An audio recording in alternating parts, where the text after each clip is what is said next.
I'm the Reverend Dr. Monica Corsaro, and for too short of a time, I was Fran's favorite pastor.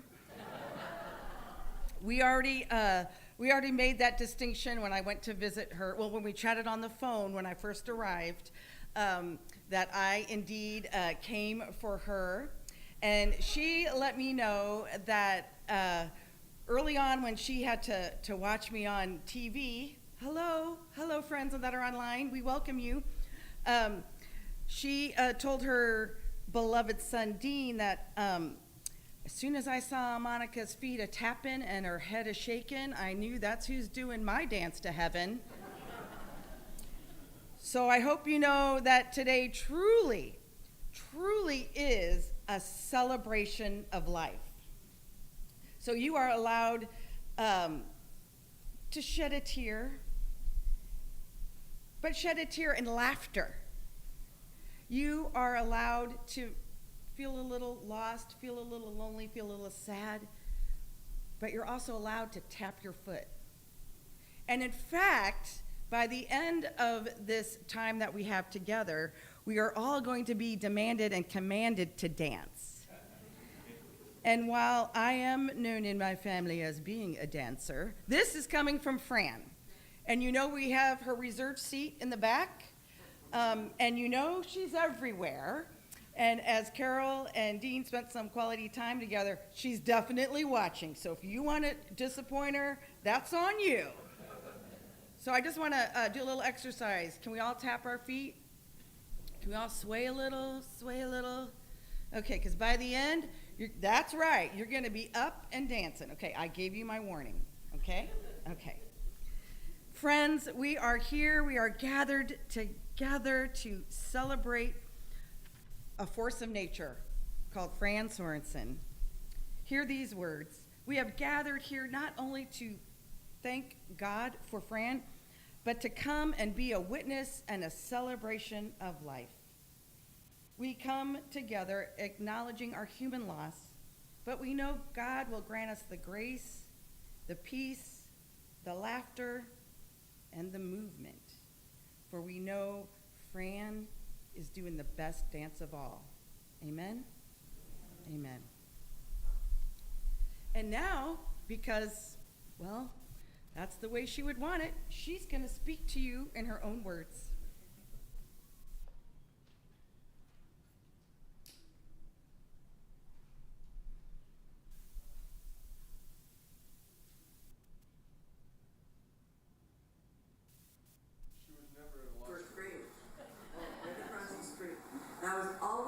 School, and all I had to do was run across the street. Always late. And I know you all can imagine that because I have that same habit now, right? You made up for it now. She's always early, so making up those minutes. Right. My favorite shape? Yes. I probably like a circle because it's never ending. What? Two circles. Oh, 8. My favorite number is 8. What is that? Who knows? I have OCD, everybody in the camera. There's 8 people in your family. Did it start after Barry was I born? wonder. Maybe. I doubt it, though. I don't know when it started. But I can remember telling Nana, many years ago. I mean, not many years ago, but probably. Many years ago. Many years ago, Because. Yeah, but I mean, she never knew it. And I probably told her maybe 2 or 3 years before she died, and she could not believe it. I had never shared with anyone. Well, it's Just because it was normal to you. me. Nothing. I just 1, 2, 3, 4, 5, 6, 7, 8. Then I do it in my head. Count to 8 all the time. Should have had 8 kids. I know, I'm just thinking that. Like what I wanted to do when I grew up. I thought I'd like to be a school teacher. And one year, my father built a desk for me. And I can remember playing upstairs with the Burns kids. And maybe one of my brothers, I don't know, but I was always the teacher. In the hall closet? In that. No, that's where we played sheriff. Oh. When I was a sheriff. No, it was in that little room. We would do it, and And of course, I couldn't spell scissors, and Nana was the principal. So I remember I would send one of my students downstairs to get scissors, and I would draw a picture because I couldn't spell it. And then I think Nana used to make paste for us, with flour and water, that paste, but she was the principal. And then when we played sheriff, I was the sheriff. It was a jail. Were you a very good sheriff? Oh, I was a good sheriff, yeah. What was it like growing up in a house with 4 younger brothers? Bedlam. They used to tease me. Oh, my brother Alan was the worst. And you know how I'm so jerky. I know I told you this story before, but my brothers were all kind of active in track and stuff, and they had trophies. And of course, nobody took care of anything in our house. Things were always broken. And so one of the trophies, the little hand came off. So he used to chase me around the house. But this hand that was no bigger than the tip of my finger, and he'd call it the clutching hand. And I would scream, and he'd run through the house chasing me with that.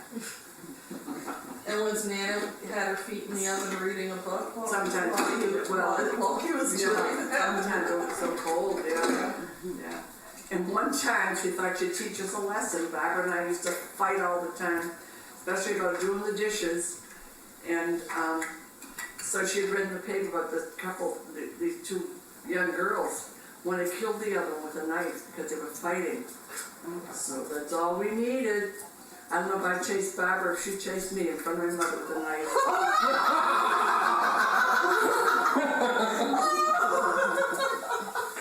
Man, we were awful. I know, she didn't think it was funny. But the technology is unreal. We didn't even have a television until I think I was a senior in high school. And then it was black and white, and you had to go down to the drugstore or one of the TV stores and get the tubes would go out, and you'd have to go and test them. It was really, and then people would stand in front of stores just watching television. We used to have some kids from high school come in Saturday nights and watch wrestling. That was the biggie for Saturday nights. What's the biggest social change do you think you've seen? Maybe the feminist movement, which I'm all for. Yeah. What was it like? Equal rights. Huh? Yeah, because, now, I mean, gay marriage Exactly. is legal, and it used to not be even legal to be gay. You could be in prison Oh, I for it. know. Yeah, it was terrible. Of course, to me, so, well, the house on Irish Place, that was 30 years, I think, yeah. But I've been in this house now almost 12. It doesn't seem possible. No, it doesn't, no. No. And I've been a member of Fairview Church since 1968. So how many years is that? 40, 68? 42. 42 years, yeah. Seen lots of changes there, too. Lots of changes. Name all the ministers that were at that church. Well, the first one was Mel Taylor. We love Mel Taylor. He's the one that baptized Andy when she was 12. And then we must have had interim. Dick Doss maybe then? Yeah, I think Yeah. Dick Doss. Yeah. And then He baptized me. Dick Doss baptized you. And then Gary Barmore, and did he baptize you? Yeah. Dean, yeah. And he was there for 25 years. And then we had several interims between that. Well, you had that jerk you hired that used to always play basketball. Oh yeah, Bill Godwin, yeah, we Yeah. fired him, got rid of him. Do you think that was a good fire? I'm sorry? Was that a good thing to fire him? Was Or it- would you have been Oh, better to yeah. stick with him? Yeah, no, he was not a good fit for us, no. But you're saying over Sarah that we have now, yeah. Yeah, I don't know, we interviewed a minister from Rhode Island that a lot of people seem to really like, but he was voted in, but he wouldn't come because the vote was too close. And I didn't vote him in because I asked him how he felt about dancing in church. And he said if it's appropriate, or What in church? If I danced. Uh-huh. I said, I've been known to dance in the aisles. And so, I don't think he would have approved. So I didn't vote for him. Well, I think we're done. Yeah, me too. We probably have some more. So I'm going to turn off the video now. Finally.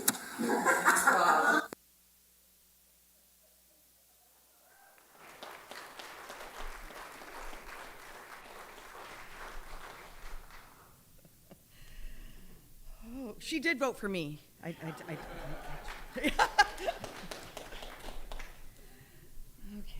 I'm going to try to settle us in. Let us listen to these very comforting words that most of us know. Let's really listen. The Lord is my shepherd. I shall not want. He maketh me lie down in green pastures, leads me beside still waters, restores my soul, guides me in the paths of righteousness for God's sake. Even though I walk through the valley of the shadow of death, I will fear no evil. For you are with me. Your rod and your staff, they comfort me. You prepare a table before me in the presence of my enemies. You anoint my head with oil, and my cup overflows. Surely goodness and love will follow me all the days of my life, and I will dwell in the house of the Lord forever. Amen. Fran Sorensen, did you know, is an immigrant. She was born on August 31st, 1933 in New Brunswick. And we believe because the Canadians are economical with words, it was St. John, not St. John's. And as was told to me, she was born with a gas lamp. And the reason they crossed over the border is even, I don't know how you have Canadian health care when you're born in a house, but that's where she was born, and was born in Canada, and then the family came back over the border, and she grew up in Malden, Massachusetts. And then did her life there, and then was a young, fun woman in Massachusetts, and she was off to the Pink Panther Lounge, right? What's the lounge? Pink Panther, Peter Pan Lounge, where she met Glenn Dean, or who they call Glenn, and then the rest is history. And so today we have Andy, we have Carol, and we have baby Jesus, Dean. I just collect the material. And then the family expanded. And so we have Justine, born to Andy, Soren, born to Carol, Kyle, born to Andy, Philip, born to Carol, and Drew, the second coming of baby Jesus. Look how that works. Fran would want you to know she's from the East Coast. Hello, right? She and her husband settled here in California, raised their 3 kids, and then we have the rest is history. The most important thing that she did is her family, and that everybody was her family, and that she loved to community organize, even her own community. So I heard Jeff relating to you all. I remember when you all lived on Iris, and while they were on Iris Street, Fran decided to organize the cul-de-sacs. So she would, and then you had Halloween walks that she would organize. You did Christmas walks, and wine? Oh, 4th of July? Yep, 4th of July. So, in fact, what I am told, she was so well known for organizing these communities together that the news came out and did a story on her, and she was called the mayor of East Ridge. God, I love this woman. And she wanted to make sure that anybody that came to her house or came in her aura or came around, well, we'd usually get a nickname. I don't know if you know that. But you were family. And I'm supposed to especially give a shout out to Sherry and Cindy. And Becky, she just loved you and thinks that Soren is really smart, that you two are together. That's the kind of woman Fran was. I might come from a big family, I might have a big family, but there's always room for one more. Amen? Is that Fran? Yes. And then not only did she have her friend groups and her friends and her surrogate family, but then she would create groups like the Desperate Housewives group. Woo woo. Okay. Now, I did not name you all. She did when I say this next one. And then you had the Fat Club. I hear the Fat Club started in the 1960s. And evidently, it's when you all discovered cake is when your name changed. And that it's still in existence today. Yes? Yes. God, I love this stuff. So, Fran, she loved people and she loved her God. And she loved her God so much that she maybe didn't have to pray every day or say God every day, but she saw God in everything and in everyone. And in fact, in her daughter, who also has a liking of religion, and that's why I like her so much, before Carol was baptized, I believe you were baptized right here, Fran decided, my daughter is kind of interested in religion, so before she's baptized, I'm going to get her an encyclopedia of religions. And she can look all of them up and decide if she truly does want to be baptized a Christian. I love that discernment, that I check in with all of my kids. I look to what they are interested in. I'm so interested. I want to make sure my 12-year-old's making the right decision. Here, look. And Carol did make the decision, and you were baptized, but with lots of knowledge, huh? Yes, yes. So Fran didn't just know you, she took time to know you. Here are some words from her daughter, Carol. Fran fiercely loved and worried about her grandchildren. Whether it was Kyle's short story writing, Justine's singing, Soren's international on shoestring travels, Drew becoming a firefighter, or Philip's latest jokes, you'd hear about them. And she loved their teasing of her. Philip and Soren put on, really, I'm going to say this, for rectal use only, stickers all over her house. On hairbrushes, mirrors, inside drawers, and every time she found one, I would get a call with her laughing and wondering how many more there could be. When Dean and Drew would drive over a speed bump, she'd complain. So they told her she needed to say, wee. And then she did it every time. Drove her crazy, but she loved it too. Maybe we should have one more wee for her. Shall we do it? 1, 2, 3. Wee! Okay, you know it's going to come in the end. Okay. She had special little rituals with the grandkids as well. I love this. Keeping her, it's called a VCR, ready, with a tape in it. Why? Because this is one place where she and I go on a different path. For the annual viewing of A Christmas Story. There was always space in her suitcase for a box of Entenmann's donuts for Philip. Why she just didn't buy them in Reno was a mystery to me. Here's something my son Philip wrote about her, and my kids called her Mima. And then let me get in Philip's quote right here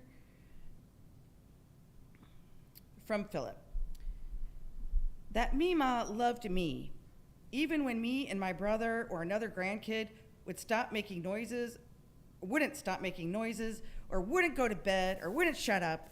I don't remember her ever supplying me with so much as a crossword. It seemed like just being in a room was all that was required of me. And I'm certain so much of what she did was done for us. If anything, Fran was a community builder, but never realized she was the one making the magic happen. Whenever something nice happened to her, she'd always wonder why she was so lucky and why people were so nice to her. And she brought people together in her neighborhoods and in her church. As we all know, look at us. Yes. Another thing I loved, appreciated, and hope. I hope that I am like she and willing to change her mind and grow with new understanding. My coworker is non-binary and goes by they, them. She never once misgendered them. She always wanted a better and a more inclusive world. Fran Sorensen. I now invite B to come forward and to say a few words.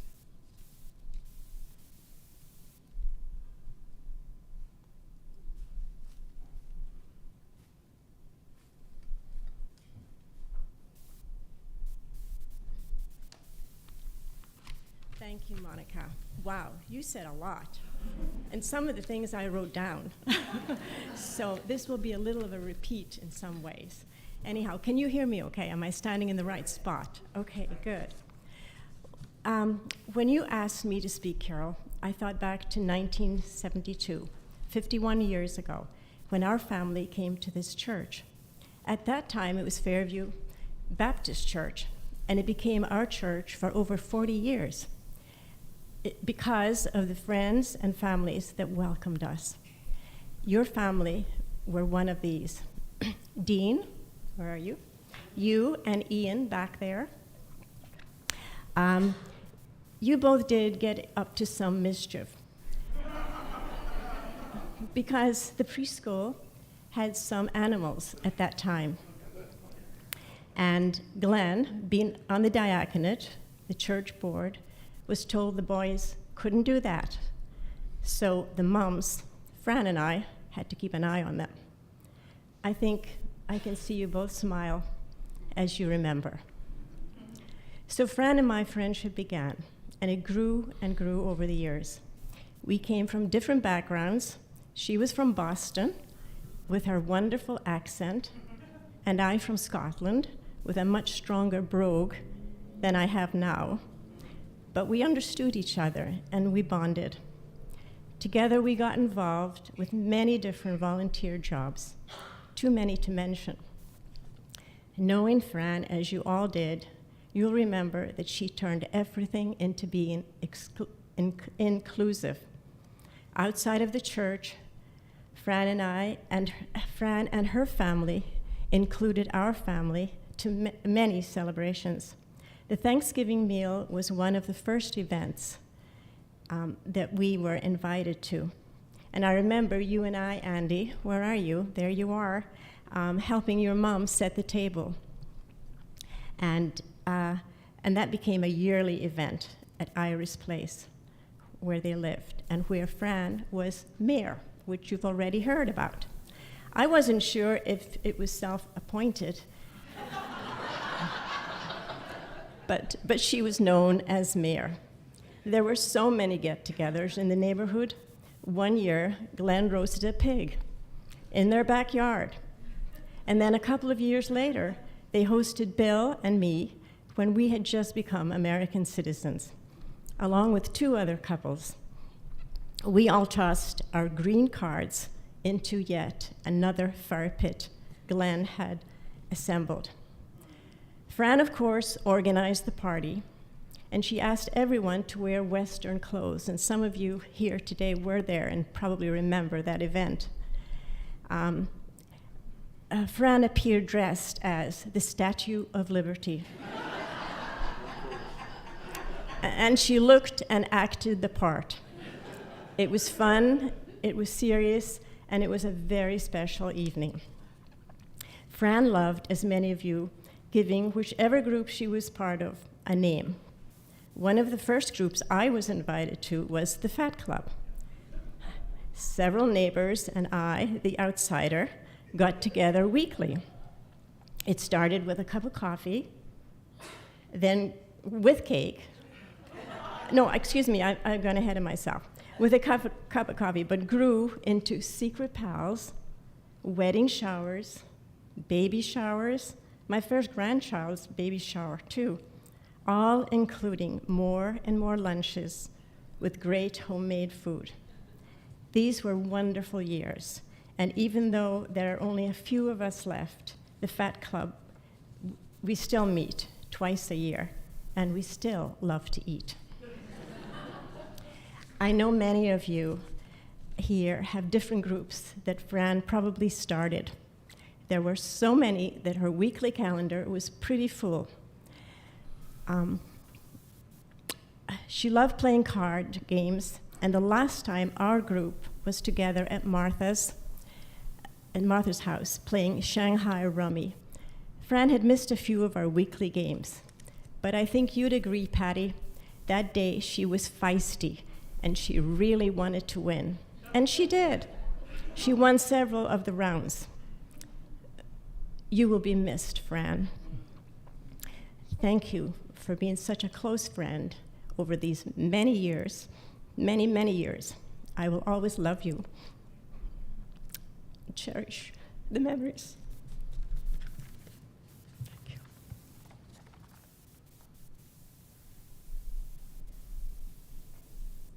At this time, I'd like to invite Patty and Linda up.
And I'm 10 months older than Fran, so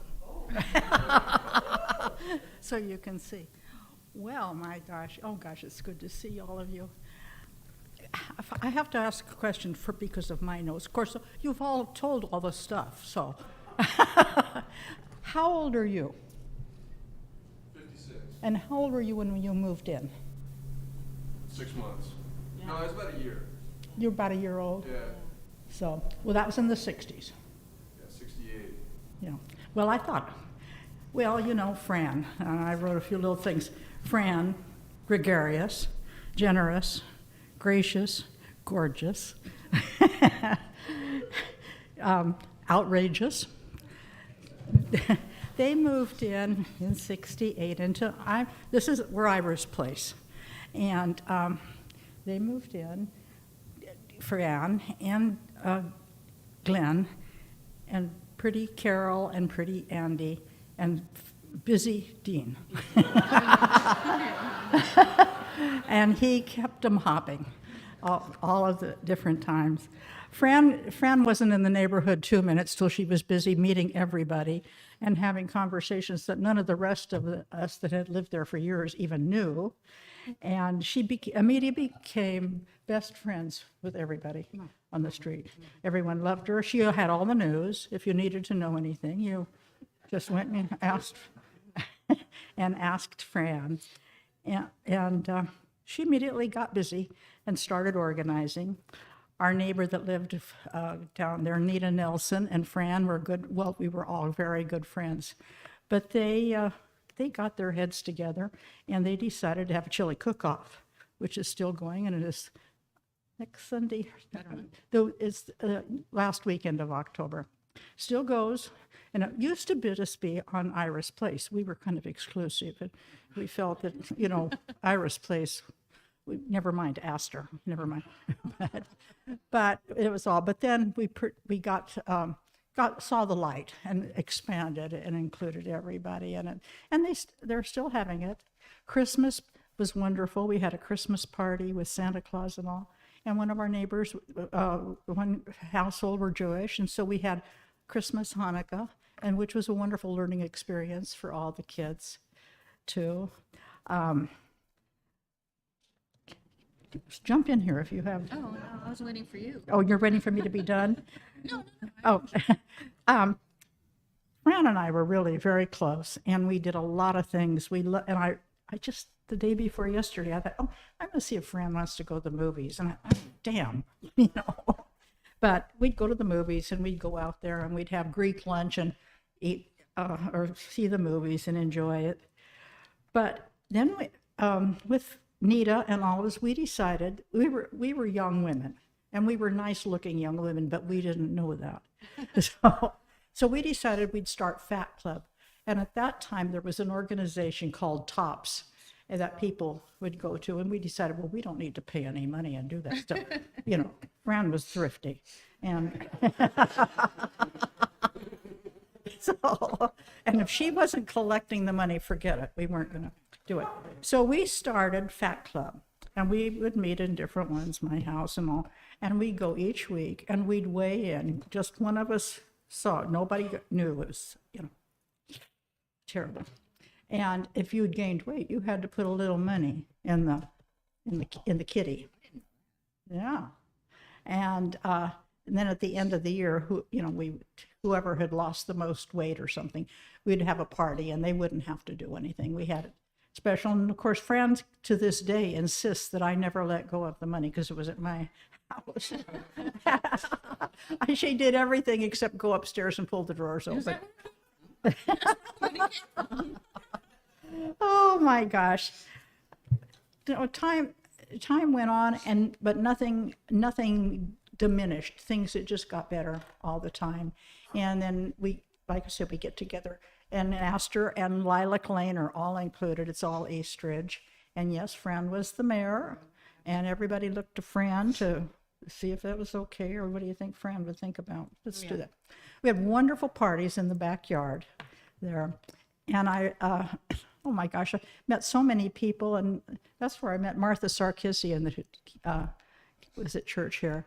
And then she ended up in my book club at my church and all that. But people, I had the opportunity of meeting all the wonderful people that your family knew. But one party that we referred to a lot later on was for Fran's birthday, and I don't remember which birthday it was. It was a big one, of 50 or 60 or something. Anyway, we were out in the backyard barbecue, and the police came, and oh my gosh! And then somebody turned on some music, and the policeman started taking his clothes off. And they didn't think it was too funny at first because my husband was a policeman, but it wasn't my husband. It was Zeke the cop. So well, Fran, you know your mother. She was just beside herself. Oh.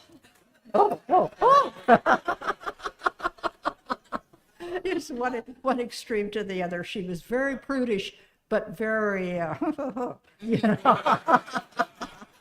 So all through the years, we would refer, well, maybe we need to call Zeke and see how he's doing. Nobody loved her family more than your mom. Her children were the tops. We all had nice children, but the Sorensen children were the best. And I've never seen a mother as loyal. And one little incident, you'll enjoy this, and maybe you do, and maybe you don't. But and correct me if I'm wrong.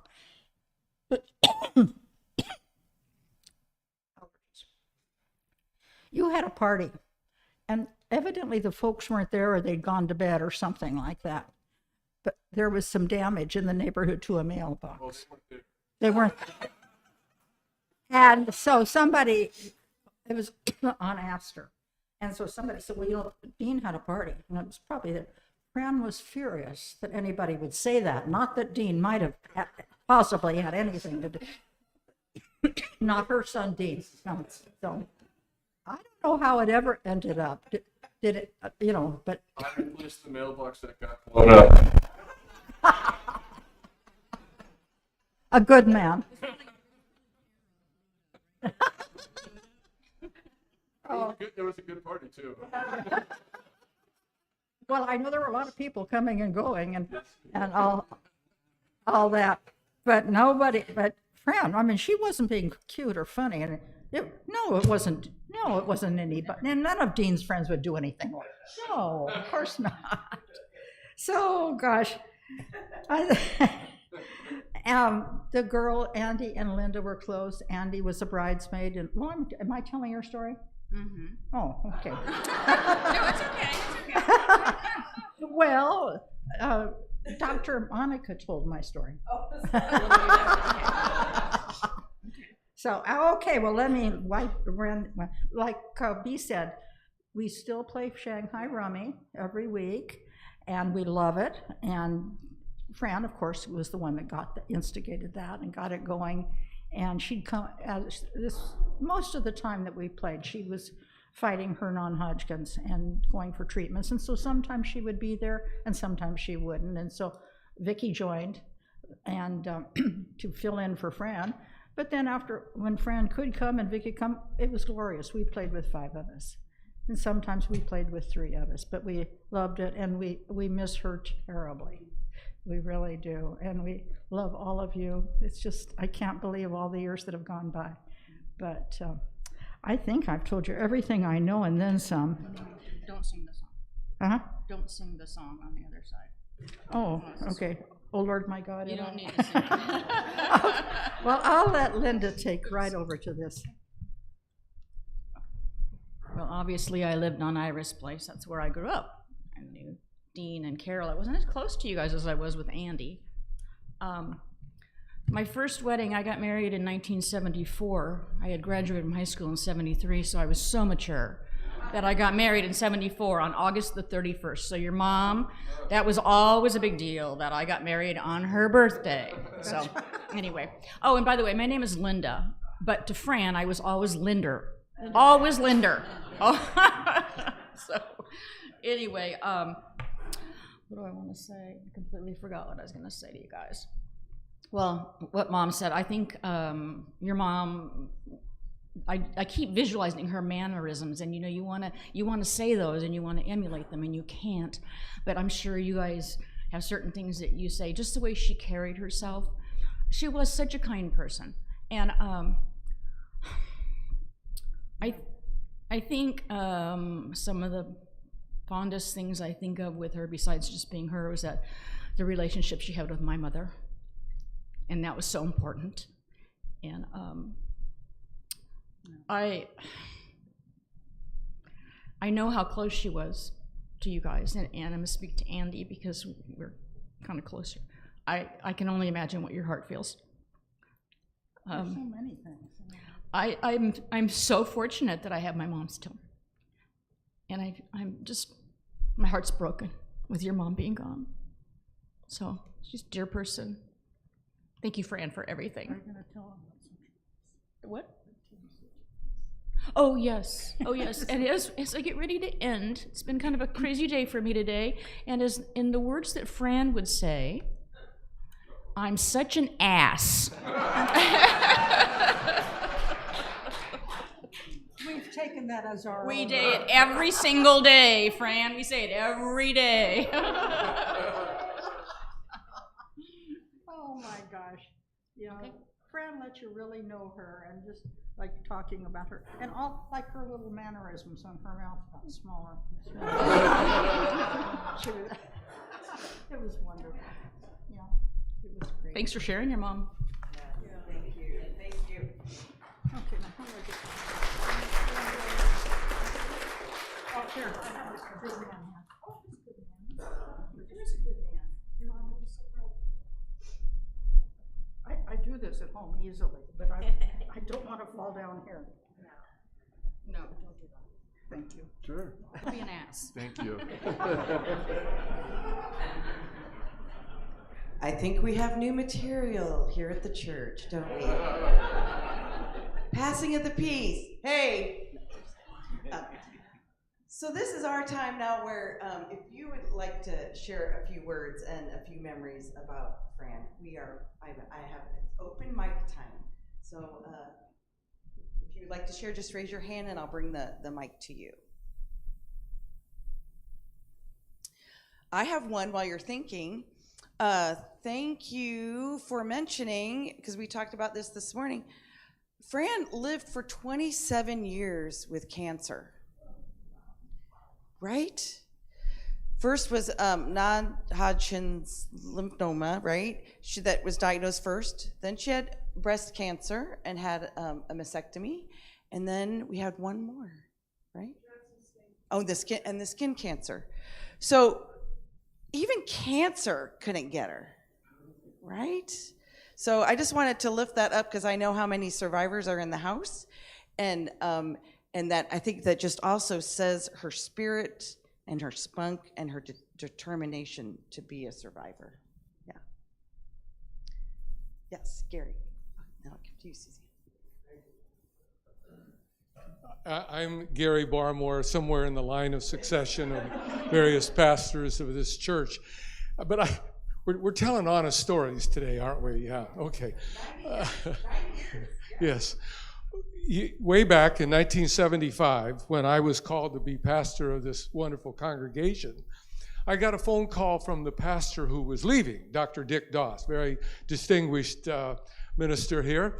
And Dick gave some things of advice. We both played tennis. He said, go after every ball. You know, that's the way you got to do here. Don't let anything get by you. He says, and there are two women in the church who are going to be your greatest supporters and the hardest workers. And so I certainly looked forward to that. But he went on to say, these two women can also be your biggest critics. In other words, he's warning me.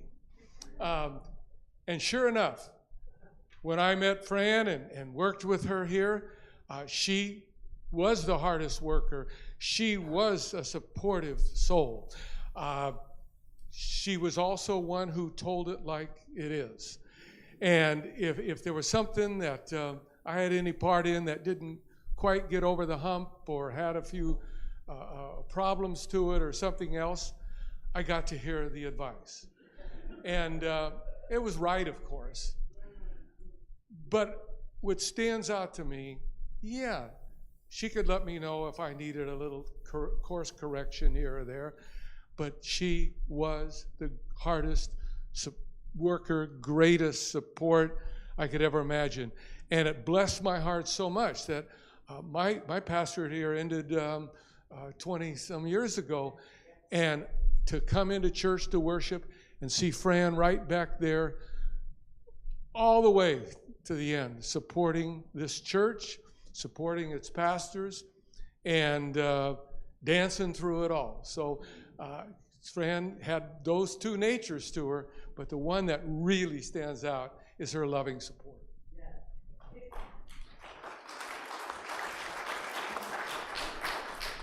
In fact, I learned, Gary, that you made the inner circle if you got criticized. In the Fran realm. Yes. Suzanne. Fran was a very wonderful, warm person. And we could learn a lot from her because immigrants are good for the United States. Yeah. And Canada's nice. I lived there for a while. She was a great spirit, wasn't she? She was a wonderful spirit. Yes, thank you. Yes. others that would like to share? I will. Here we are. You need to stand up too, Alice. My name is Kathy Clutie Nelson. I am part of the wonderful, fun, crazy group called Desperate Housewives of Montana Avenue. Yes. And Fran made our lives wonderful and exciting, and she loved to do things. She loved to go out and eat. She loved to play domino train and win. And win. If she didn't, we all heard about it. Often. And it was only a dime a game. You'd think she could let it go, but no. She kept track. But that was our weekly get-together, and then she kept, since she moved on to Montana, she kept Desperate Housewives going. Almost monthly, we got together, and in the middle of the pandemic, she had us on her, she had 6 feet, we had all 6 feet out marked, we all were masked, she was gloved, and we all got together every month. And that was she was wonderful, and she was a wonderful potty mouth. I loved that about her. I was in TV news and I thought I was good. I had nothing on her. And we all loved her. I know we all loved her, and I miss her a lot. I've been driving by places that we talked about going, and I will do it. I will make it. So if any of you guys or any of you desperates, or Helen, if you want to come along with me, I'm going to go on those adventures on that list that we still had to do.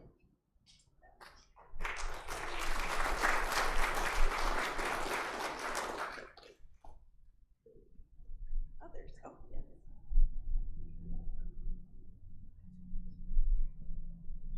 For those of us who appreciated that Fran told it like it was, I have a little story.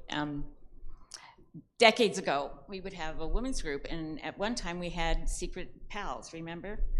And so throughout the year, when Halloween, any holiday, you were supposed to, contact your secret pal somehow and stay a secret until the end of the year. Well, unfortunately, Fran drew me. No, I drew Fran. But unfortunately for Fran, I drew her as a secret pal. And for those of you who know me, punctuality is not exactly a word that is on the top of my description. So we would get together, monthly at the secret pal, the women's meeting, and every meeting, Fran would say, I don't know who my secret pal is, but I have to tell you, I didn't get anything for So I'm sitting there, and I am just, you forgot again, and so this went on, and here, lo and behold, we were going to have to reveal ourselves. I did do it, but I'd sometimes be a little late.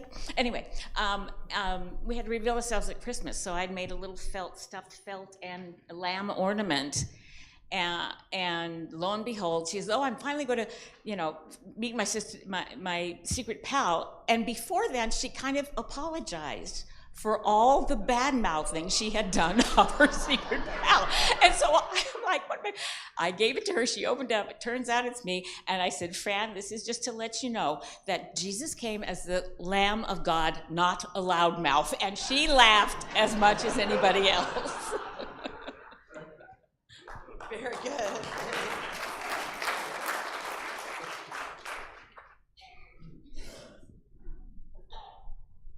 My name is Trisha. I'm one of the Iris Place people. Fran loved people. She loved me. And she told the story of me looking out. I had footed pajamas out beside my window, and she lived across the street from us. And she cried, saying this, it was dear to her that I waved, and I was a baby. Another thing that really sticks out in my memory is that she went camping with my family a lot when my mom needed the extra support. She was like a second mom to me. But man, she would make fun of my little sister. Oh my gosh. What's the matter, baby? Why you whining?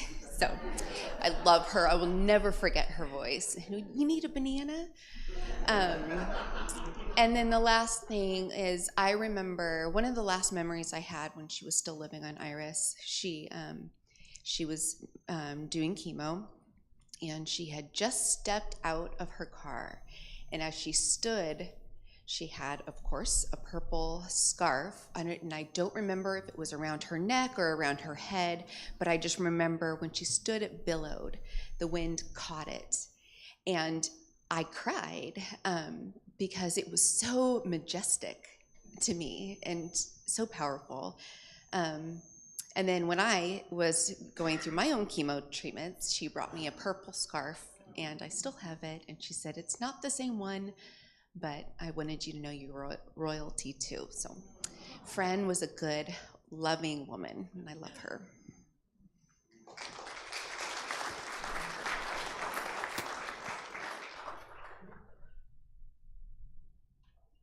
Yeah. Stand up.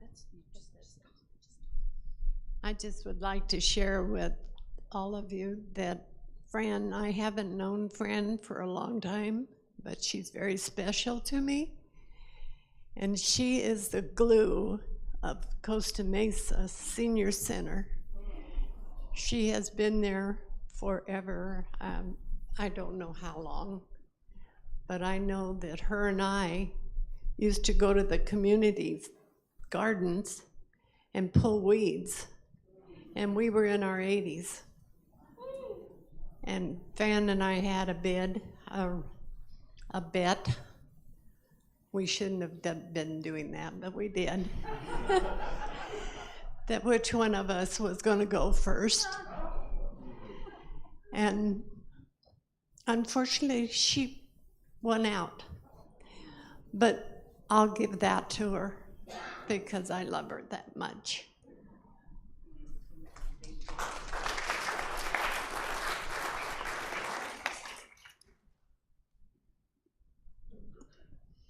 My name is Libby Cowan, and listening to all of your stories, I realized that Fran touched my life throughout my life in Costa Mesa. And I've only been at this church since '98, but Fran actually hosted the first coffee that I held when I was running for city council on Iris Place. And I probably maybe even met a lot of you at that time, but I love the stories of the gardens and the pumpkins and everything that were up and around. Fran also and I had a very tangential relationship because she worked for the Girl Scouts, and so did I. We actually were never in the same office at the same time, but we used to have wonderful stories about, whoever. And that was, so there's a connection there. It was great. And then when my wife and I came to this church to help dedicate the Fellowship Plaza, Fran was here.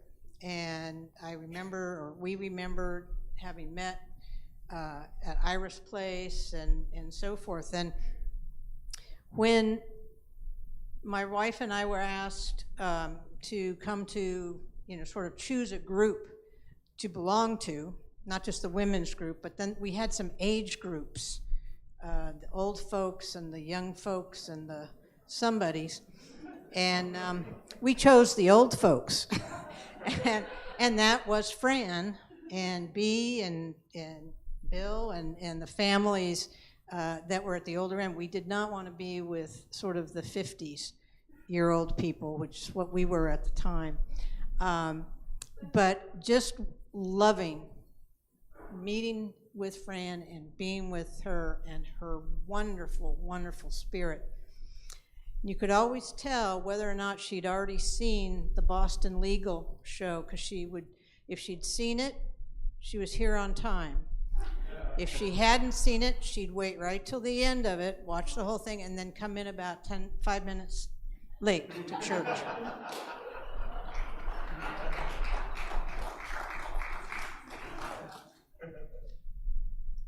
My name's Jeff, and I've been coming to this church since '96, and I'm a little younger than Fran, and she and I sat right over there for many years, and at the end of service, she would grab me and we would dance in the back, whether I wanted to or not. And so I said, JJ, get in the spirit of this, and so, I tried to do what I could do, and she'd keep moving me, and this is going along, and I'm kind of excited about the relationship and whatnot, and then one day, probably about 7 or 8 years ago, is Mike Carrigas here today? Okay, so Mike moved from Seattle, came down here, invaded our church, and no, I love Michael. We're on the same board together. But one day we're about to dance, and Mike comes down and grabs Fran and starts dancing, and I'm watching, like this is my pew, pal, So I'm watching him dance, and Fran comes back, and I go, what am I, liver that's been chopped? And she goes, he's a younger man. That tells you all you need to know about Fran. Anyway.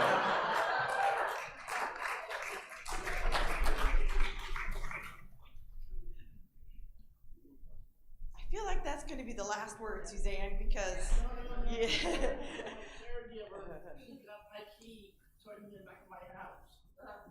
Where's your caregiver? She's just about finished. She said just went by the church to give me a key back. No.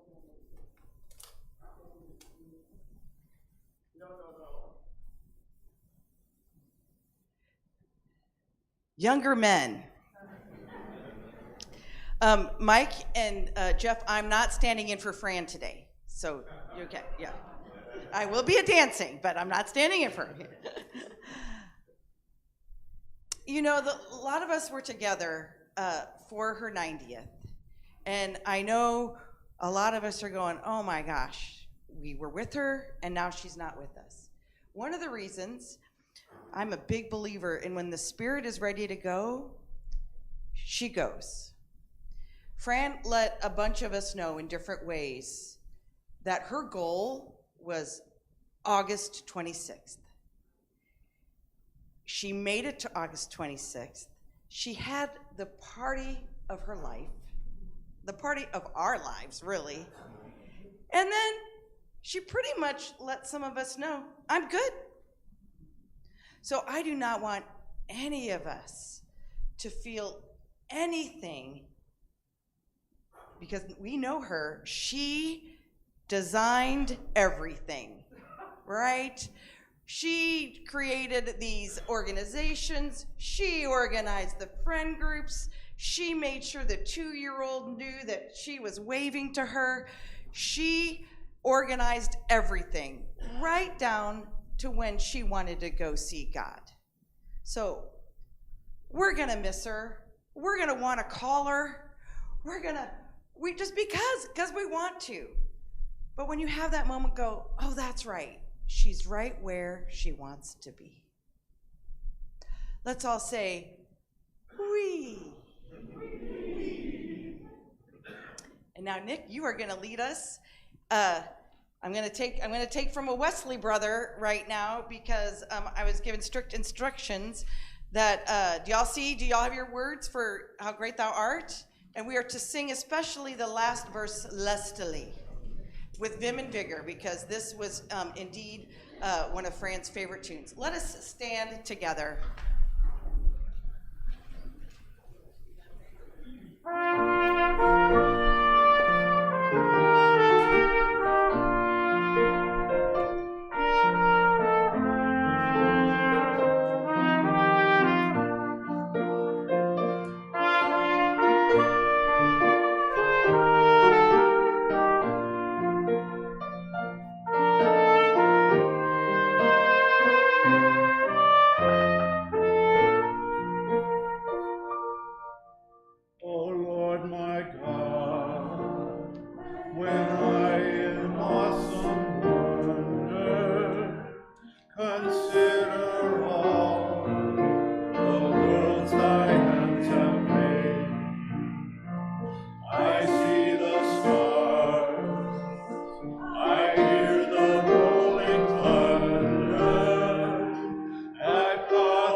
Then sings my soul, my Savior God to thee. How great thou art, how great thou art. Then sings my soul, my Savior God to thee. How great thou art, how great thou art. When through the woods and forest glades I wander, and hear the birds sing sweetly in the trees. When I look down from lofty mountain grandeur, and hear the brook, and feel the gentle breeze, then sings my soul, my Savior God to thee. How great thou art, how great thou art. Then sings my soul, my Savior God to thee. How great thou art, how great thou art. When Christ shall come with shout of acclamation and take me home, what joy shall fill my heart. Then I shall bow in humble adoration, and there proclaim, my God, how great thou art. Then sings my soul, my Savior God to thee. How great thou art, how great thou art. Then sings my soul, my Savior God to thee. How great thou art, how great thou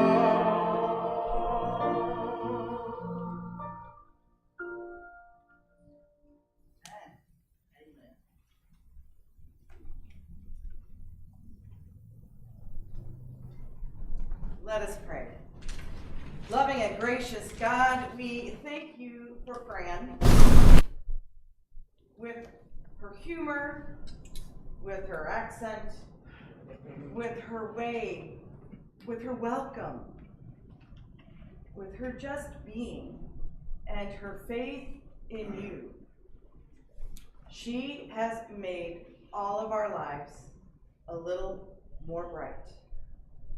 May we go forward and live out the example that she has set for us, to be authentically who you are, and to remember there's always room for one more, because all are welcome to God's holy table, and we call it community. Amen? Amen. All right, here we go. My friend Jim and I.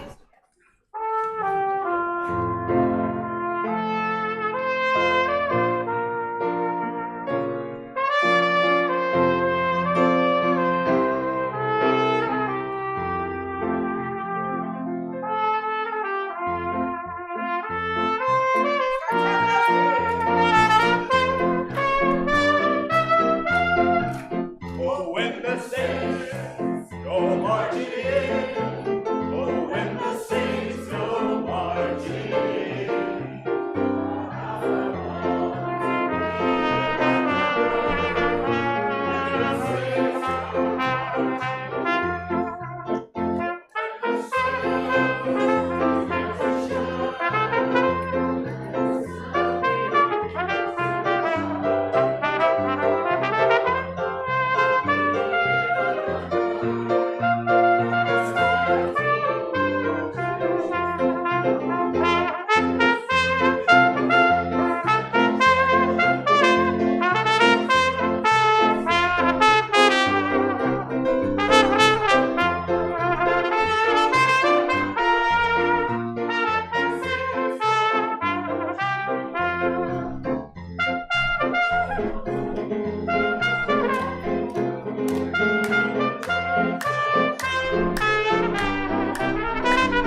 instructions.